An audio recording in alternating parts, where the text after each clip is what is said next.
नमस्ते दोस्तों। आज मैं आपके सामने लेकर के आया हूं एक्टिव एंड पैसिव वॉइस की लास्ट वीडियो पार्ट 3। फर्स्ट में अपन ने देखा था एक्टिव वॉइस से पैसिव वॉइस को बदलने के 6 नियम और हेल्पिंग वर्ब किस प्रकार से लगाना है ये देखा था। दूसरी वीडियो में अपन ने किए थे एग्जाम्पल और इसमें है कुछ WH वर्ड से शुरू होने वाले वाक्य और कुछ अन्य। ओके दोस्तों, और आज ये वीडियो यानी कि ये टॉपिक ही क्या हो जाएगा, कंप्लीट।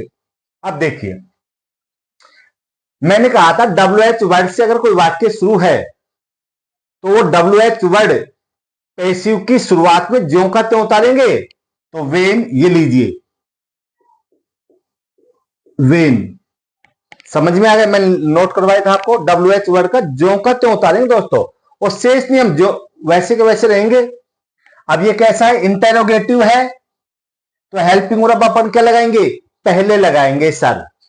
डज है तो क्या पहचान है, प्रेजेंट इंडेफिनेट का है, तो हेल्पिंग वर्ब कौन सी आएंगी, इज एम आर में से। टेबल देखो मैंने उसमें स्टार्टिंग में लिख रखा है फर्स्ट MV SIS, डू और डज है तो किसका वाक्य, प्रेजेंट इंडेफिनेट का। हेल्पिंग वर्ब अपन लेंगे इज एम आर में से। अब वो कौन सी आएगी, वो इसमें ऑब्जेक्ट क्या है, ऑब्जेक्ट है मी। इसका कर्ता रूप को क्या होगा, आई, तो आई के साथ क्या आएगा, एम। तो इसको नोट कर दीजिए, लीजिए एम आई। ओके, सब्जेक्ट ऑब्जेक्ट को सब्जेक्ट बना दिया अपन ने, मी का कर्ता रूप आई होगा, हेल्पिंग वर्ब ले लिया इस पहले क्योंकि इंटेरोगेटिव है। अब इसके बाद में क्या लेंगे, मेन वर्ब की थर्ड फॉर्म हेल्प की, हेल्प्ड। ओके दोस्तों, उसके बाद में बाई शब्द, और कोई वर्ड इधर है नहीं तो उनको नोट कर देते, बाई और ही का क्या हो जाएगा, हिम। ये लीजिए, ही का कर्ता रूप हिम, ये लीजिए दोस्तों। मेरे एक बात और ध्यान आ गई है अचानक, इससे पहले की जो वीडियो थी उसका लास्ट एग्जाम्पल था birds are flying in the sky. हो सकता है मैंने इन द स्काई को नोट नहीं किया हो, कर दिया है लास्ट में तो अच्छी बात है, नहीं किया है तो आप लास्ट में लिख लेना फ्लोन के बाद में। ओके दोस्तों, अब देखिए, चलिए एक उसको मैं लिख देता हूं। वो ये था कि birds are flying in the sky, ये एग्जाम्पल लिया था पढ़ने। फिर मैंने बताया था जिस एक्टिव वॉइस के वाक्य में ऑब्जेक्ट नहीं हो तो सब्जेक्ट को क्या बना लेते हैं, ऑब्जेक्ट। तो अपन ने लिखा था बर्ड्स। ओके, ये प्रेजेंट कंटिन्यूअस का है तो ये आर जो का क्यों आएगा, आर। अपन ने अपनी तरफ से कौन सी हेल्पिंग वर्ब लगाई थी, सर मेन वर्ब में आईएनजी है तो हेल्पिंग वर्ब में भी आईएनजी, तो क्या लगाया था, बीइंग।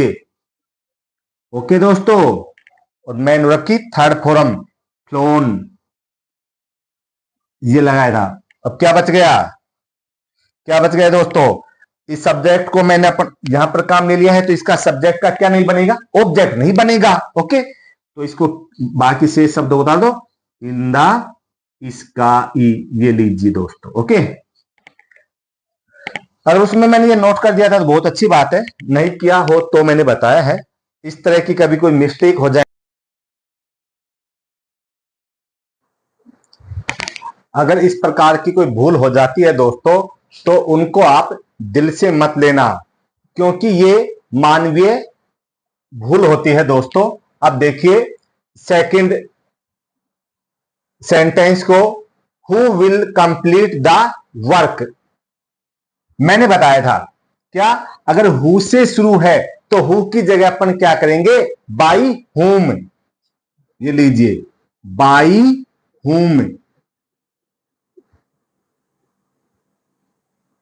ओके दोस्तों, हु वर्ड है तो पैसिव बनाते समय हु को किस में कर देंगे, बाई हुम। बाई यहां पर लगा दिया अपन ने तो बाद में काम नहीं लेंगे, बाई हुम। अब देखिए इंटरोगेटिव है ये, तो अपने को हेल्पिंग वर्ब भी पहले चाहिएगी। तो देखो सर विल से पता पड़ रहा है फ्यूचर इंडेफिनेट का है, क्या आएगी बी। अपन अपनी तरफ से लगाएंगे बी, इसमें है वो तो लगेगी ही। तो बाय हुम विल।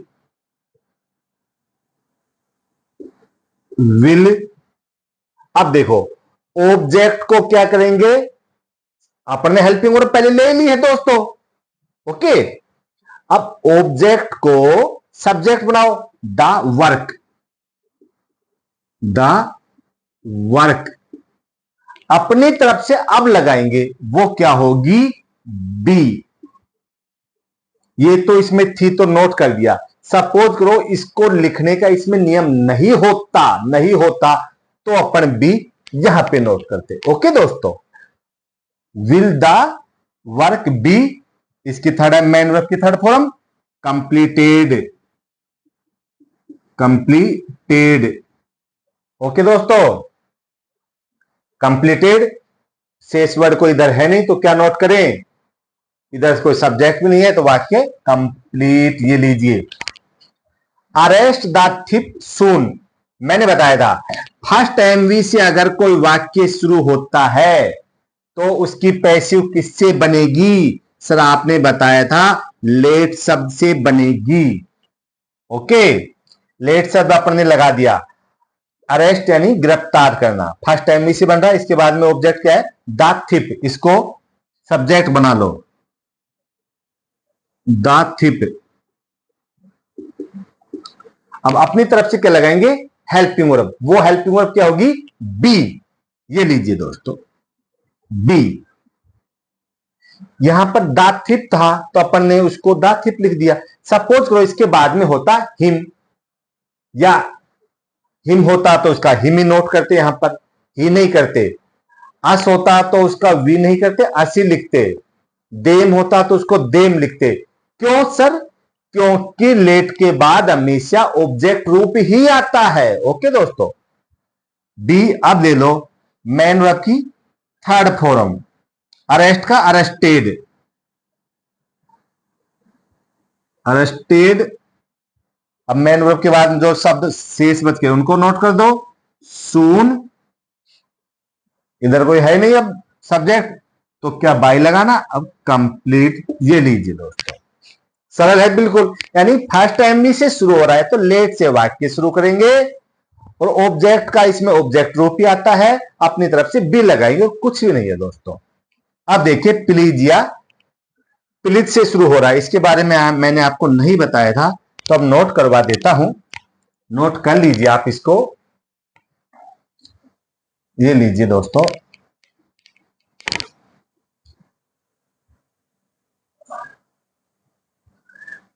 ये लीजिए। देखो अगर एक्टिव वॉइस का, नोट कर लीजिए, नोट,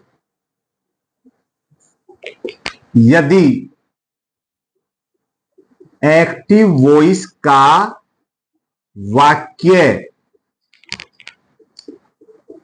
प्लीज, प्लीज या काइंडली से शुरू हो तो पैसिव वॉइस की, पैसिव वॉइस की शुरुआत किससे होगी दोस्तों, शुरुआत यू आर रिक्वेस्टेड, रिक्वेस्टेड से होगी तथा एक्टिव वॉइस के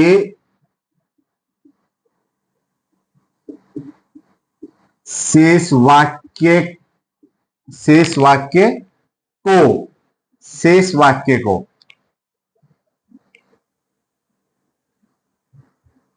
प्लीज वह काइंडली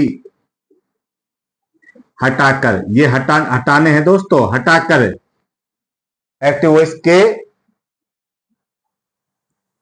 वाक्य के शेष, एक्टिव वॉइस के शेष वाक्य को प्लीज या काइंडली हटाकर टू शब्द लिखकर ज्यों का त्यों उतारना है, ज्यों का त्यों उतारना है। यानी कि नियमों का पालन नहीं करना है, नियमों का पालन नहीं करना है। ओके दोस्तों, अब देखिए, अगर एक्टिव वॉइस का वाक्य किससे शुरू हो, प्लीज या काइंडली से शुरू हो रहा है, समझ गए सर? समझ गए।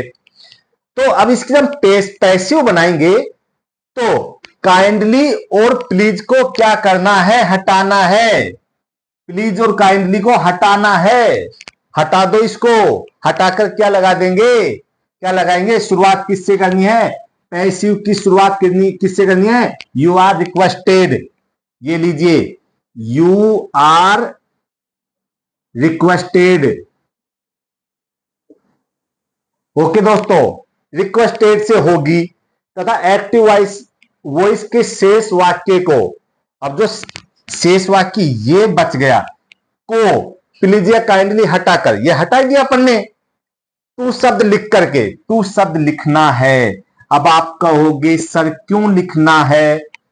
देखिए, कागज को जोड़ने के लिए गोंद की आवश्यकता, प्लास्टिक को जोड़ने के लिए उसकी फेविक्विक, लकड़ी को जोड़ने के लिए फेविकोल, पत्थर को जोड़ने के लिए एरोडाइट।